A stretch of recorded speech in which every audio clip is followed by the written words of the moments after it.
Chapter 14, The New Scriptures, as written by Sananda, Jesus. Posted on September 9th, 2013 at 8:35 a.m. In the last chapter, I encouraged you all to sign up to join the healing groups, which will help you learn to restore your connections to your bodies. Some people had thought that since you will be leaving this plane, you will have no need to feel an attachment to your old bodies because you will be getting new ones. This is not the case. The bodies you are now in are the ones you will remain with for eternity. Now, do not be alarmed. I do not mean that you will remain 80 years old or that you will continue to live with the twisted back or the overly large ears you were born with, unless you should choose to do so. No, you will be taken to the light chambers, either on the Arcturian ships or within hollow earth, where you will be renewed, restored to perfect health, where missing limbs will be regrown, and where you will be able to experience life again as a young adult.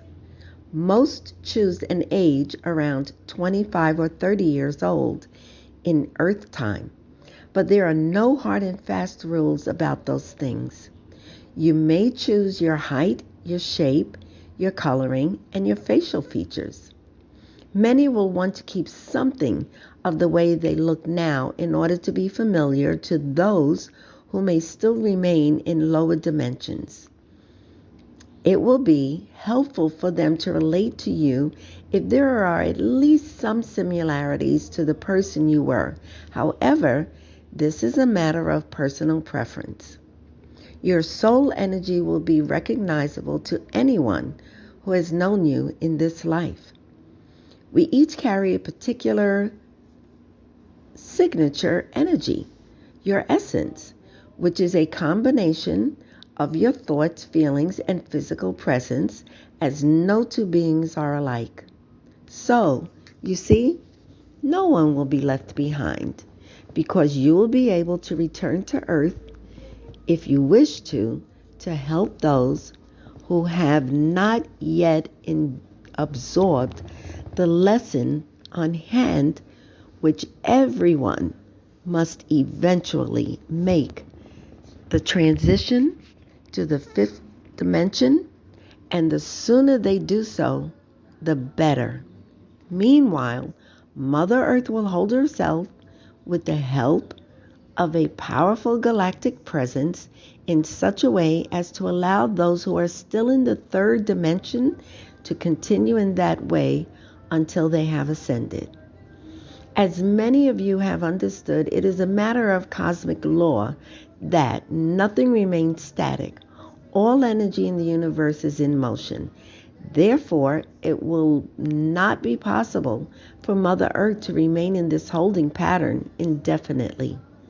There will come a time when all must choose to ascend or be taken elsewhere to continue incarnating as they wish. This is not punishment, nor is it a failure. There may be some younger souls who choose to continue their lessons rather than ascend.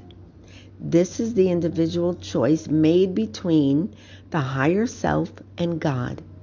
The decision will come not because they have failed, but because Mother Earth must move on. All who remain on the earth at this time are capable of learning the lessons needed to ascend. As we have told you earlier, all the reptilians who are dedicated to evil have been removed. There is no one left who cannot be restored to the light through the force of their own free will.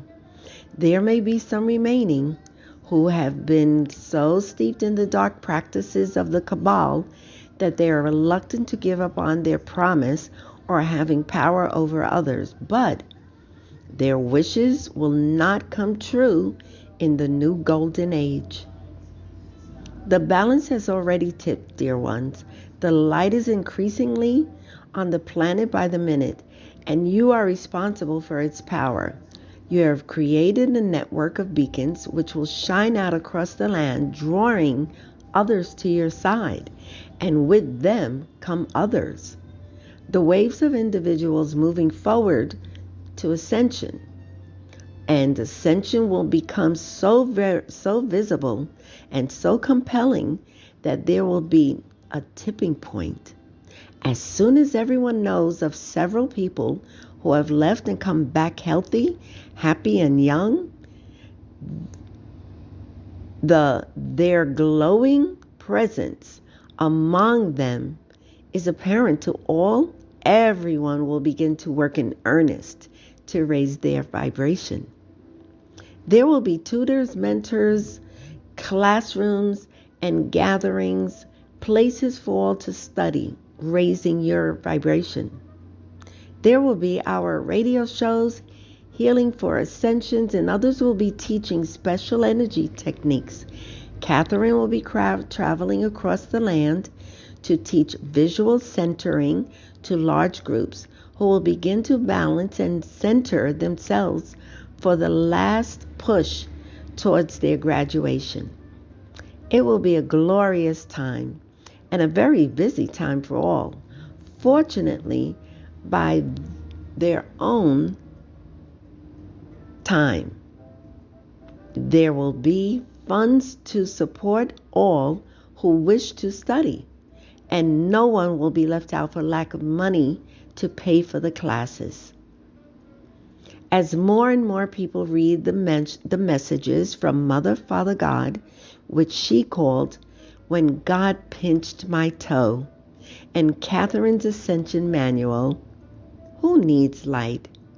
It will become easier for people to identify and begin to dissolve the pain of the past. The major key to clearing your consciousness to make way for the light of your being to shine forth. There will be tears of relief and tears of joy flooding the planet. With the translations of all the messages, beginning with Catherine's first story of how she was contacted by Mother, Father, God, continuing through what will be a collection of 200 messages, people will be able to read the reassuring words of encouragement and wisdom, which helped people to prepare for ascension before and through the December 12, 2012 near miss and beyond.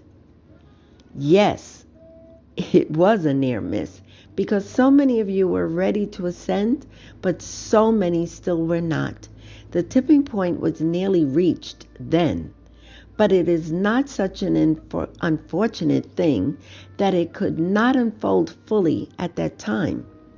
It became clear that the ascension plans could not succeed as the reptilians still had a hold on the high offices and the armies of the world.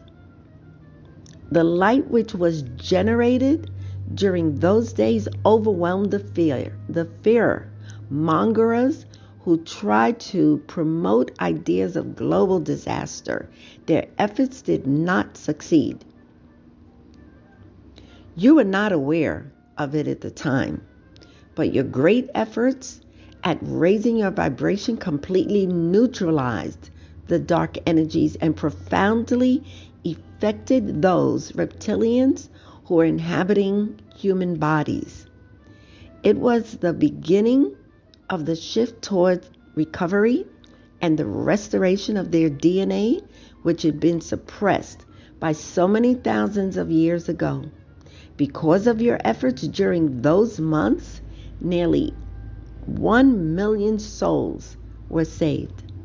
Mother, Father, God are still in a state of wonder at your heroic gifts and your success in rescuing so many of their beloved children from being dissolved into the great ocean of all that is.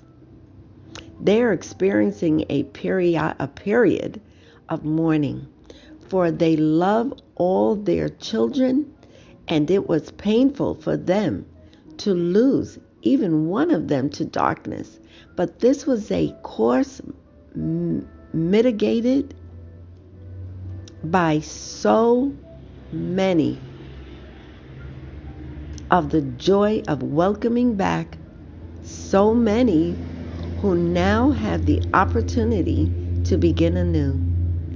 These million souls are now being restored to the light in ongoing study with the great teachers who have helped them to understand how they were persuaded to give up their capacity to love and how they were enthralled by the promise of power and great wealth.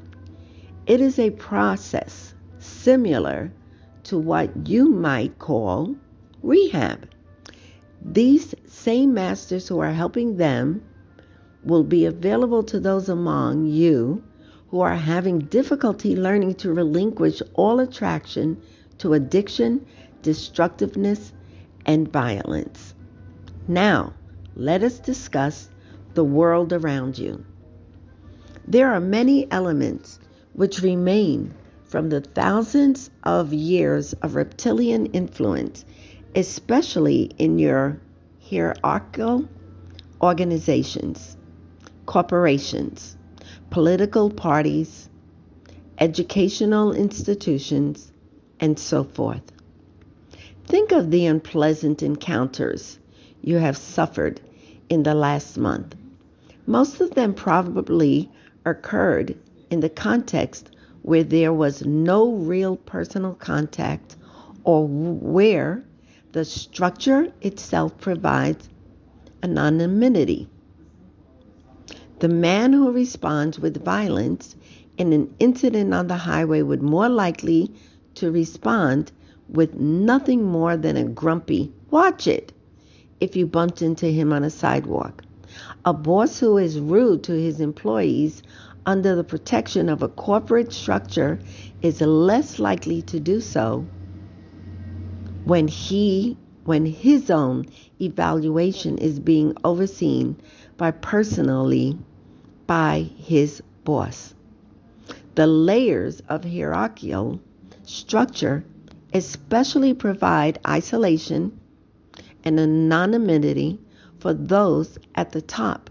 The legal structure of a corporation is specifically designed to protect the officers who make the decisions from legal prosecution for the actions of the corporation. This created a system in which irresponsible behavior was rewarded with greater profits, and the people who generated those profits could not be held responsible for abuses of any kind, such as massive pollution or labor abuses or unfair trade practices. The corporation itself could be fined, but this really created enough of a deterrent to stop the abuses.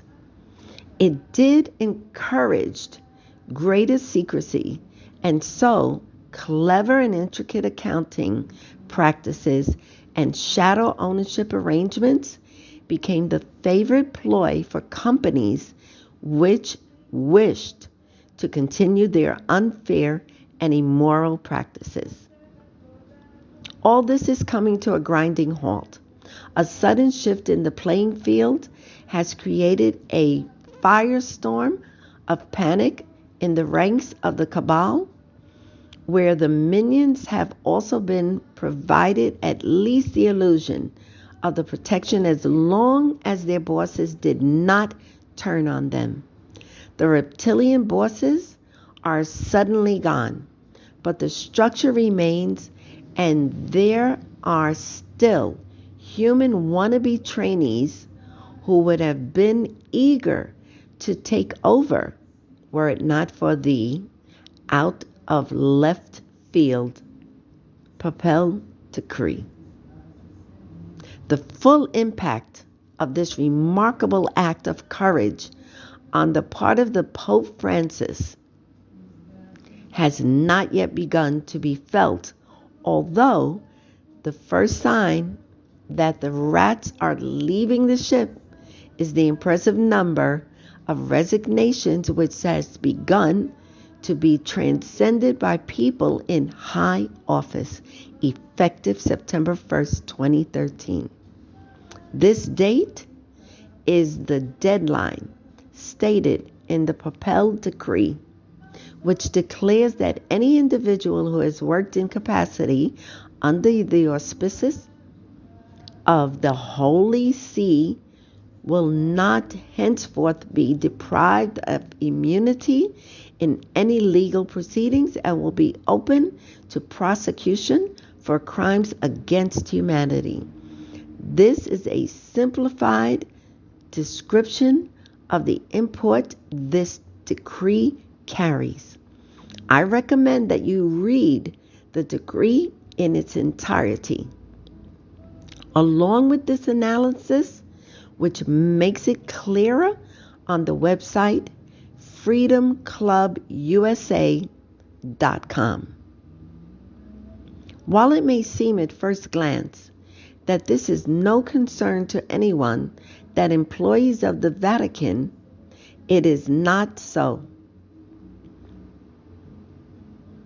By the same Labyrinthine process which protected banks from prosecution in the economic meltdown of 2008 through 2009, the corporations of the United States, Canada, the UK, and many other countries are under legal jurisdiction via Admiralty law of the United Kingdom, an arrangement which has remained in effect since England settled the 13th colonies, and the colonies themselves adopted Admiralty law in its courts and legal systems.